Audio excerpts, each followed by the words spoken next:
Merci à toutes et à tous d'être présents à cette conférence. Il n'y a pas le sujet, mais ça va pas tarder, je suppose. Ou il faut que j'appuie sur la... Voilà, pardon. Un sujet d'actualité puisque récemment la loi d'accélération des énergies renouvelables a mis un accent particulier sur le photovoltaïque et notamment sur les ombrières de parking qui sont du coup un sujet qu'on va aborder aujourd'hui avec cette solution qui permet de répondre aux nouvelles obligations tout en valorisant un espace qui est soit déjà anthropisé, parking existant, soit un espace à créer. Ben voilà, je ne savais pas où j'avais le retour. Au niveau du sommaire, donc, je ferai une première présentation de Tenergy et de moi-même par la même occasion. Des éléments de contexte plutôt généraux et nationaux. Un focus sur la loi s'agissant des parkings et des ombrières de parking photovoltaïque. La solution que Tenergy propose. Une gamme un peu plus complète du champ des possibles d'un point de vue du photovoltaïque. Et surtout, j'essaierai d'aller vite pour passer un peu plus de temps sur les questions-réponses voilà, pour qu'on puisse faire quelque chose d'assez dynamique. Donc Tenergy, producteur d'énergie renouvelable. Producteur, c'est un terme important puisque nous avons la spécificité de détenir nos actifs quand on installe une centrale photovoltaïque. Non seulement on la conçoit, on la construit et on l'exploite, mais surtout on la détient en propre, ce qui fait de nous un producteur au sens réel du terme. Quelques chiffres qui sont plus parlants que de longs discours. Donc moi, Frédéric Morlot, je suis directeur national des ventes au sein de Tenergy. Tenergy qui existe depuis 15 ans cette année, qui a été une des premières structures qui a développé des centrales photovoltaïques. D'abord sur le marché agricole, puisqu'à l'époque c'était plutôt le principe était de construire des ouvrages pour les agriculteurs, principalement des hangars agricoles. Ce qui explique le fait que les centrales sont plus au sud aujourd'hui, c'est que historiquement, et notamment il y a 15 ans, la frontière qui dépassait Lyon était compliquée à dresser d'un point de vue d'équilibre économique. Aujourd'hui, ce qui est sûr, c'est que à la fois les règles d'État et la technicité qui est allée en s'améliorant permet d'adresser toute la France d'un point de vue d'installation photovoltaïque. Et l'idée, c'est de pouvoir répondre à ces obligations par des installations partout en France. Je le disais tout à l'heure, on est producteur d'énergie renouvelable. On a aujourd'hui 1500 centrales qu'on exploite sur toute la France. Ce sont les points les plus nombreux que vous voyez sur la carte. Le siège social est basé à Aix-en-Provence, à Fuveau exactement, une agence à Toulouse et 2 agences commerciales à Lyon et Nantes. La volonté de Tenergy, c'est de privilégier ce qu'on appelle dans le métier les petits objets, les centrales de moyenne puissance. On a quelques grosses centrales au sol, mais on est plutôt sur des centrales moyennes d'une puissance comprise entre 300 et 500 kW crête. Voilà. C'est pour ça qu'on a plusieurs centrales, même si on en a des très grosses. Notre cœur de métier, c'est de pouvoir adresser sur l'ensemble du territoire des points d'injection au plus près du consommateur, puisque le sens de l'histoire, et notamment celui de l'autoconsommation, c'est qu'à terme, le photovoltaïque puisse être une source de production au plus près du soutirage. Donc je l'ai dit, 15 ans d'existence, 680 MW crête de puissance installée, 3 milliards d'investis depuis 15 ans dans le photovoltaïque. Et aujourd'hui, Tenergy, c'est un petit peu moins de 200 personnes qui font l'ensemble des métiers, l'ensemble de la chaîne des valeurs des métiers. Donc 15 ans d'expérience, je l'ai dit. Deuxième acteur français sur le marché de l'énergie solaire en France. Acteur indépendant, on ne dépend d'aucun grand groupe financier. Donc capitaux détenus par des propriétaires privés et bien entendu des prestations de normes qualité ISO 9001 et 14001. Je parlais tout à l'heure des 200 personnes. Les 200 personnes, elles servent à quoi? Elles servent à développer un projet.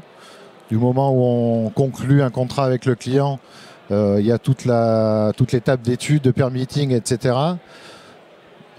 Développement du projet, ça veut dire qu'on arrive à l'étape de construction, donc on construit l'ouvrage et on le met en service. Ce qui est important dans une centrale photovoltaïque et qu'il faut garder en tête, c'est que vous avez une centrale finalement qui met en gros entre en toiture, on va dire entre 18 à 24 mois en toiture pour aller jusqu'à 4 ou 5 ans en centrale au sol. Ça, c'est le temps de développement d'un projet, y compris sa construction. Une centrale, ça dure entre 30 et 50 ans. Donc, je dirais le money time et le vrai enjeu, il est aussi sur l'exploitation de la centrale et la capacité de la maintenir en bon état de production. Donc ça, c'est une vraie valeur chez Tenergy, puisqu'on opère 1500 centrales aujourd'hui et qu'on a 15 ans de retour d'expérience sur ce principe-là. Quelques éléments contextuels, j'irai assez rapidement et je passerai des slides volontairement. On le constate tous les jours, la transition énergétique est en cours. Quelques éléments exogènes qui nous ont remis un peu remis l'église au milieu du village en se disant aujourd'hui il y a des crises sanitaires et des crises des guerres, il y a des tas de choses qui font que l'énergie devient un enjeu réel. Le prix de l'énergie a été multiplié par 3, 4, 5, des fois 10 depuis les 2 dernières années. Le photovoltaïque permet d'avoir une consommation qui est linéaire et qui permet du coup d'avoir une possibilité de sécuriser une partie de cet approvisionnement. Donc ça devient une énergie qui est plus compétitive, puisqu'en gros, suivant les technologies, on arrive à avoir un prix du mégawattheure rendu au client qui varie entre 80 et 150 euros, quand ce même client l'achète entre 350 et 400, voire 500 ou 600 sur le réseau. Donc aujourd'hui, le photovoltaïque est une vraie source d'économie pour les consommateurs. Je vais passer cette slide, c'est les objectifs que s'est fixé la France à horizon 2028. Ça c'est l'objectif par notre énergie et typologie de projet. On est à la fois sur des technologies sol et toiture. Dans les toitures, on inclut les ombrières dont on va parler tout à l'heure. Ça, je passe. Alors ça c'est pour faire le focus sur ce que dit la loi au niveau des parkings existants. Il y a eu plusieurs lois qui se sont chevauchées et à chaque fois le législateur a voulu ajouter soit une obligation, soit en tout cas une contrainte pour pousser les développeurs d'immobilier à installer du photovoltaïque.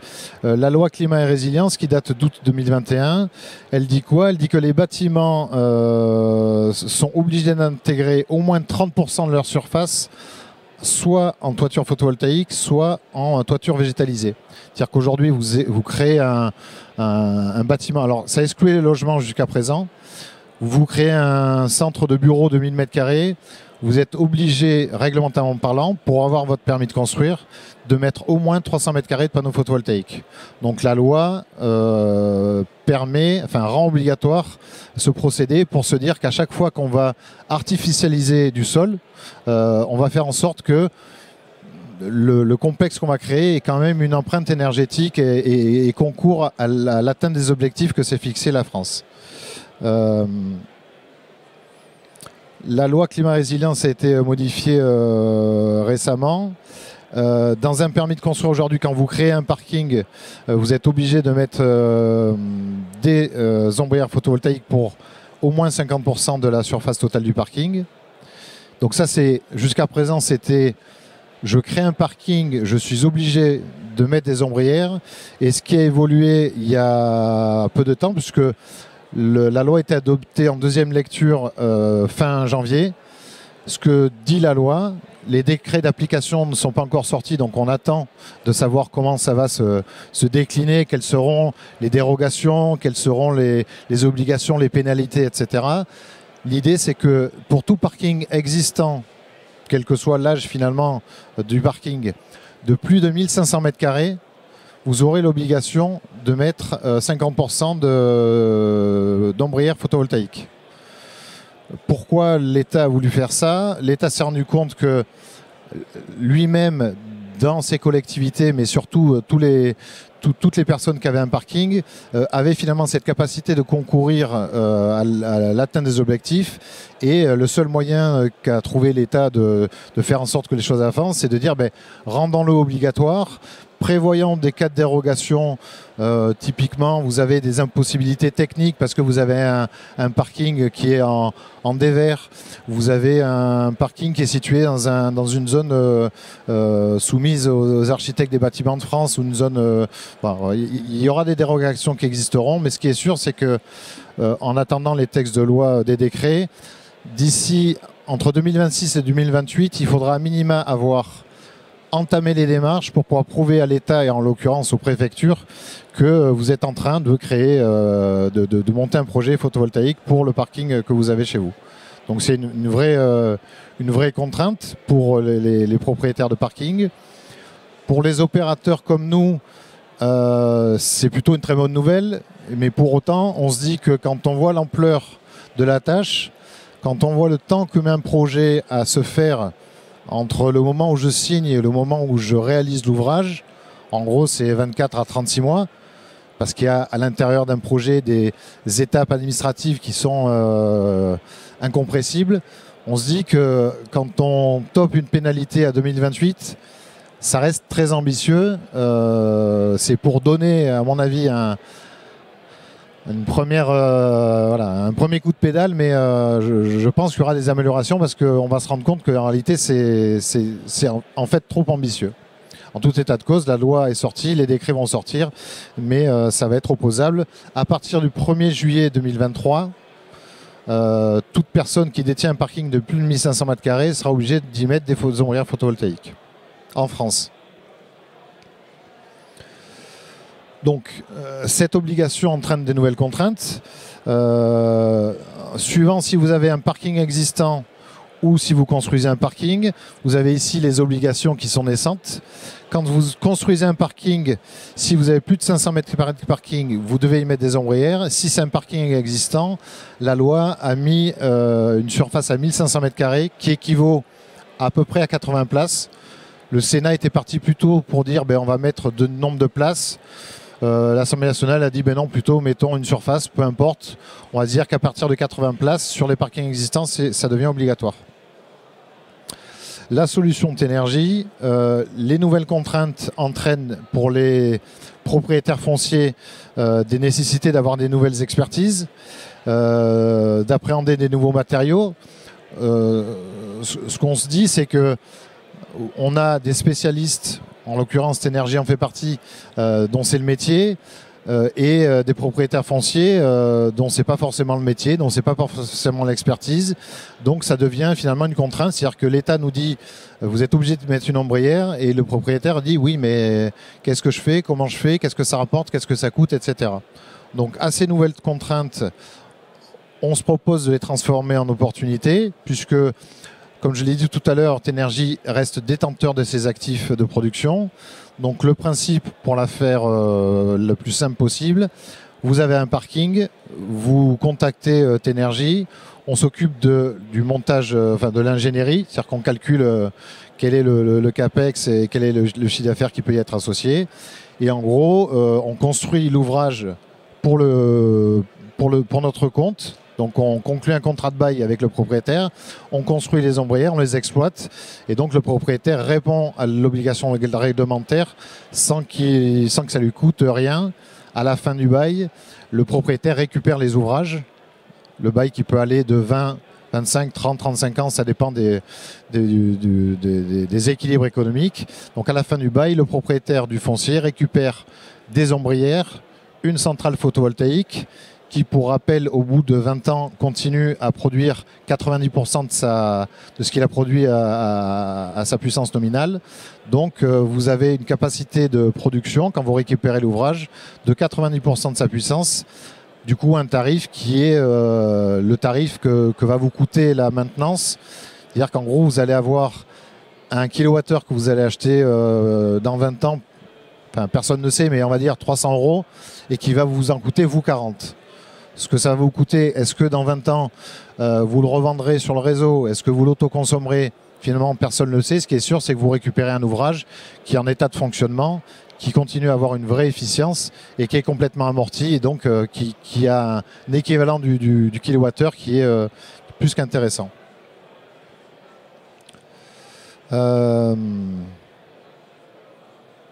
Les avantages, les ombrières permettent d'avoir une expérience client ou une expérience collaborateur plus agréable, puisque vous stationnez à l'abri des intempéries, du soleil.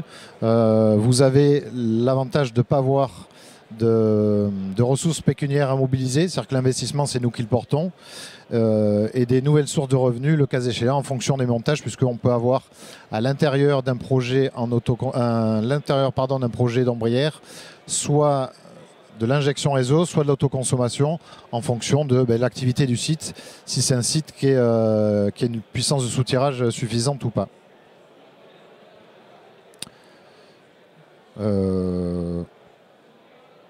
L'avantage de la solution, je l'ai dit tout à l'heure, le gain financier, le confort. Il faut compter minimum 50 places parce qu'en dessous, les économies d'échelle ne nous permettent pas du coup de faire en sorte que le projet soit intéressant, puisque pour rappel, on a ce que coûte le projet et ce qui rapporte, c'est un chiffre d'affaires qui est fait avec l'État. Donc c'est EDF, obligation d'achat, qui nous rachète la production. Donc nous, on va dire, on dépense 100. Soit on gagne 100 et c'est équilibré, soit on gagne que 80 parce qu'on n'a pas assez pour produire, mais comme ça coûte toujours 100, c'est pas équilibré. C'est pour ça qu'on a une limite basse qui consiste à dire en dessous de 50 places, on n'est pas capable d'adresser ce marché-là. L'option de borne de recharge, à chaque fois qu'on va faire un parking, pour tous les parkings existants que vous allez créer, vous avez l'obligation déjà d'y mettre 5% de bornes de recharge électrique.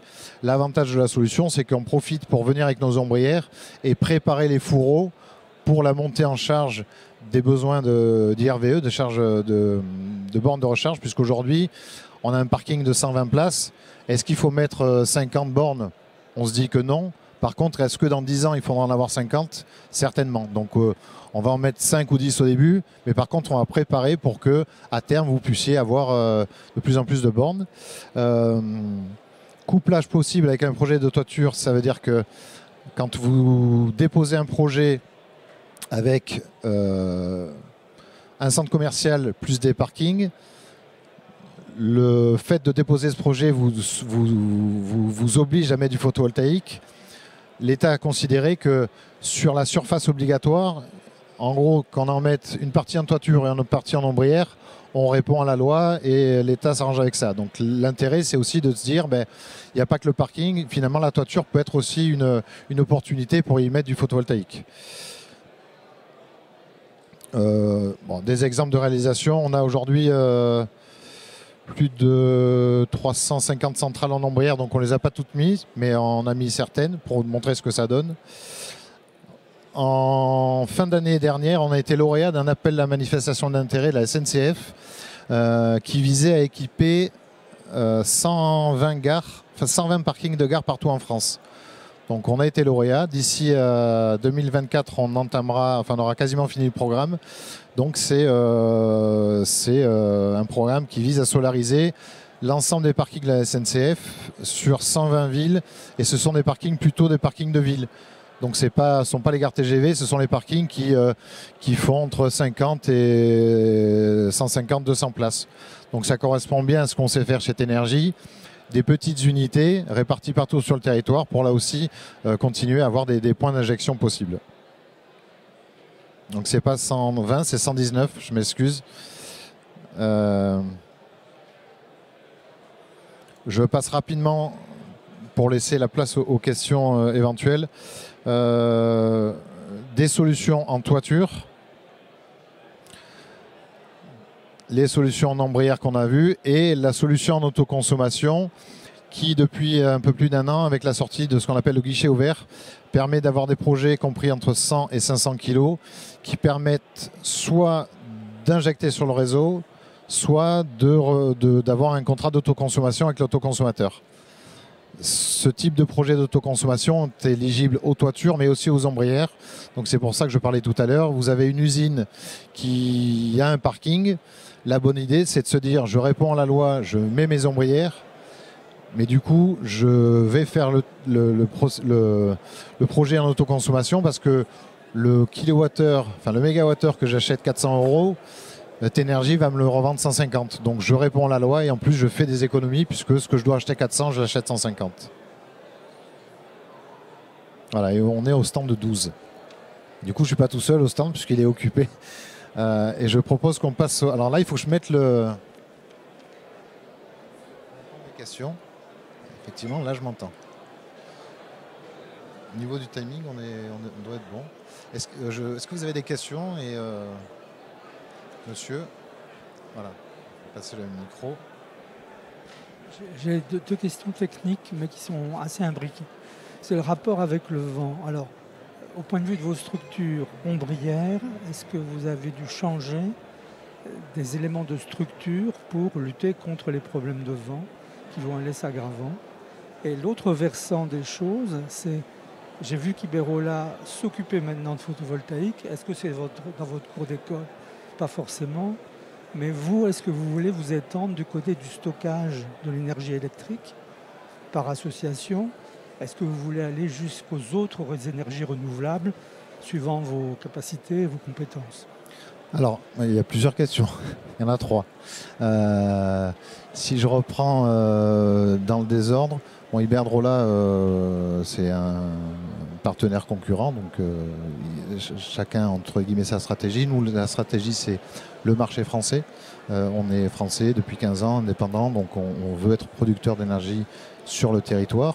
On a des centrales en toiture, en ombrière, des centrales au sol, on fait de la méthanisation. On s'est lancé depuis peu aussi dans les ouvrages hydrauliques. On a des éoliennes, donc on a de toute façon une capacité de production qui est multi-énergie, renouvelable mais multi-énergie. S'agissant de votre question sur le vent, on a aujourd'hui, quand on crée un ouvrage, on a des normes neige et vent notamment qu'on prend en compte. Donc on dimensionne à la fois les massifs mais aussi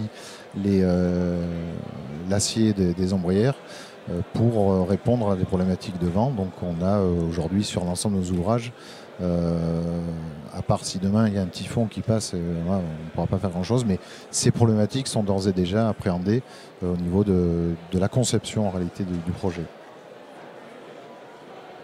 1, 2, 3.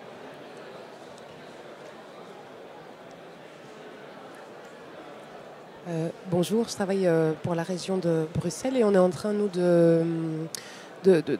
d'étudier l'opportunité de mettre en place le même type d'imposition en fait, qui existe ici. Et alors, dans ce cadre, je me demandais un petit peu quel était l'investissement, enfin la différence d'investissement financier entre le placement, on va dire simple, de panneaux photovoltaïques sur une toiture et le placement sur des ombrières, donc qui implique l'ensemble de la structure.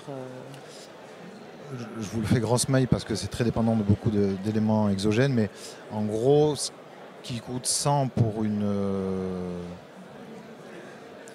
centrale en toiture, ça coûte 100 si on n'a que la centrale installée, qu'on ne change pas l'étanchéité, qu'on ne fait pas de renfort en charpente, etc. La même chose en ombrière, la même surface, on va dire que ça coûte à peu près 150 pour donner une ordre d'idée. Donc c'est pas le triple du prix. En gros, ce qu'il faut se dire, c'est que vous avez un parking. Vous voulez y mettre des ombrières de parking, il faut pas, alors, sauf si vous avez un parking qui fait 20 ou 30 hectares, mais bon, il y en a quelques-uns mais pas trop. Vous avez un parking de 200 places, il ne faut pas se dire mais je vais mettre des ombrières et puis en plus je vais gagner tous les ans 10-15 000 euros. Il faut se dire je mets des ombrières, je réponds à la loi, si je peux je suis autoconsommateur. Mais l'idée, c'est de toute façon, vu la qualité des ouvrages, puisque ça reste des ouvrages qu'on fait sous contrôle CSPS et avec des normes ISO 14001, 9001. Donc on a des massifs dimensionnés, on a des ouvrages qui sont faits pour durer 20, 25 ou 30 ans. Donc ça reste des ouvrages qui sont très qualitatifs. Donc il ne faut pas aller chercher le loyer, mais plus de dire l'ombrière, elle va me permettre d'améliorer le confort client ou le confort utilisateur. Une question à la dame qui a pu relever le doigt. Il y a le monsieur, je crois. Je fais un peu j'essaie d'organiser parce que... Je commence ? Je vous en prie, vous avez le micro de toute façon. Merci. J'ai eu une question, c'est par rapport aux contraintes techniques d'implantation des ombrières sur le sol, notamment structurelles, espacement des places, etc. Donc j'imagine qu'il y a une faisabilité d'études qui se fait. Mais quand on a un projet figé, plus ou moins, et qu'on voudrait implanter, que ce soit pour le neuf ou pour l'existant, quelles sont les contraintes par rapport à ça, grosso modo rapidement, s'il y a des trucs très pénalisants? Alors, s'il y a une chose à retenir, c'est quand on est... j'ai pas de quoi dessiner. Je peux écrire sur le tableau ou pas? j'ai pas de quoi dessiner, mais en gros, vous imaginez un parking où il y a des places, une rangée de places, par exemple. Là, on va mettre ce qu'on appelle une demi-ombrière qui ne couvre qu'une place de parking, même si c'est sur toute la longueur. En réalité, le coût de la structure des fondations est le même que si on installe sur 2 places. Sauf que sur 2 places, on couvre 2 fois plus. Donc, on produit 2 fois plus. Donc, la vraie bonne idée, c'est de se dire à chaque fois qu'on peut, c'est plutôt de couvrir des doubles places, que les véhicules se fassent face ou qu'ils soient côte à côte, mais en tout cas des doubles places, ça permet de faire des économies. Après, sur les projets, c'est toujours compliqué de répondre de manière générale, mais on est a priori capable de s'adapter à tous les projets. De toute façon, sur chaque projet, on fera une étude de sol, on fera une détection réseau sur les parkings existants, et sur les projets neufs, on fera toujours en sorte que le photovoltaïque s'adapte au projet et non pas l'inverse. On ne va pas revoir tout le projet en se disant, ou alors on dira ça marche pas. Mais c'est compliqué de donner une règle établie. C'est rare qu'on n'arrive pas à s'implanter sur un projet. Sauf si vous avez des poches de parking avec 5 places ici, 5 places ici, 5 places ici, espacées de 30 mètres. La difficulté, c'est que là, on va mettre une petite ombrière ici, ici, ici et ici. Il va falloir les relier entre elles pour réinjecter. À chaque fois qu'on tire du câble, on perd de la puissance.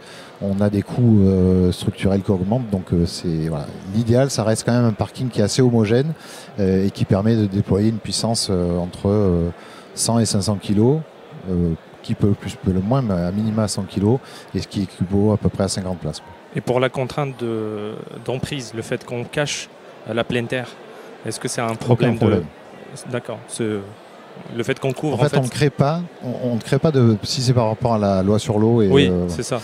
On ne crée pas d'emprise au sol, puisqu'elle est en aérien. Et en fait, les écoulements sont gérés comme le site. Alors, si le site nécessite une gestion des EP spécifiques, le site doit s'y conformer.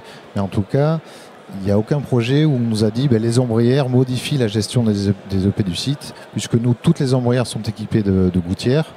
Et donc, on a, en fonction de la taille de l'ombrière, on a plus ou moins de descentes en fait, qui permettent que le sol soit géré comme il était avant. En fait. Merci. Je vous en prie. Et du coup, on a une dame ici. Merci. Vous avez l'impression, parce que la question, il faut qu'elle soit intéressante. Ouais, parce que... là. Moi, la question, c'est sur les choix des matériaux que vous utilisez, les modules photovoltaïques. Oui. Ça, c'est une question piège. Ouais. Il en faut une par conférence. Donc, non, c'est une bonne question. En réalité, tout est une question de contexte économique et de savoir ce que veut le client à la fin. Moi, que je fournisse du panneau français ou du panneau chinois, personnellement, je préfère du français. Après, il y a le contexte économique qui fait que est-ce que le client est capable de payer pour prendre du panneau français ou pas. Dans un panneau français, la cellule, ou à minima le wafer ou le lingot, en gros, le photovoltaïque, la cellule, ça arrive en lingot, c'est produit tout en Chine, y compris les Français. Et soit on a des usines qui découpent au laser des cellules plus petites, soit ils achètent les cellules déjà. Donc en gros, vous avez l'équivalent de 5000 m² de panneaux, c'est une petite caisse en bois qui arrive dans les usines qui est grande comme ça, dans laquelle il y a toutes les cellules. Et ce qui se fait en Europe, c'est qu'on prend ces cellules et on les assemble. À côté de ça, en fonction du type de panneau, on va avoir des bilans carbone qui seront plus ou moins bas. Au plus c'est bas, au mieux c'est.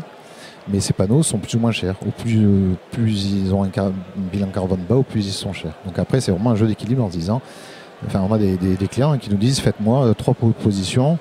Un panneau avec un bilan carbone plutôt détérioré, un panneau avec un bilan carbone moyen et un panneau avec un bilan carbone excellent qui serait aux alentours des 350 de bilan carbone et qui ferait que après on lui dit soit on vous les construit gratuit avec un petit loyer, ou on vous les construit gratuit, ou on vous les construit et vous payez une soule pour avoir... mais il y a une demande d'un grand partenaire qui a souhaité des panneaux français, donc qui n'a pas fait le projet mais il l'a souhaité. Donc après, je veux dire, sur la chaîne de valeur du photovoltaïque, oui, on a le choix. La chaîne de valeur photovoltaïque, il ne faut pas que... un panneau, c'est 20% de la valeur. Mais c'est 20% de la valeur du CAPEX en réalité. La vraie valeur du photovoltaïque, au-delà du fait qu'à chaque fois qu'on a un projet, puisqu'on a un projet dans tous les territoires, on prend des sous-traitants locaux. Donc déjà, on parcourt à cet équilibre économique. Le panneau, c'est 20% du CAPEX. Mais la vraie valeur, elle est sur la durée d'exploitation. Une centrale, ça dure 50 ans. Donc c'est toujours compliqué de se dire, mais oui, mais votre panneau, il est chinois. Mon panneau, il est chinois, il représente 20% de la valeur du projet à l'initial, sachant que le projet, il dure 30 ans. Donc au final, mon panneau, il est chinois, mais mon téléphone aussi, et mon micro certainement. Voilà, donc c'est... moi, si tous les panneaux étaient français, je serais le plus content. Mais j'étais dans une ancienne vie importateur de panneaux chinois et les Français, on n'arrivait pas à les installer.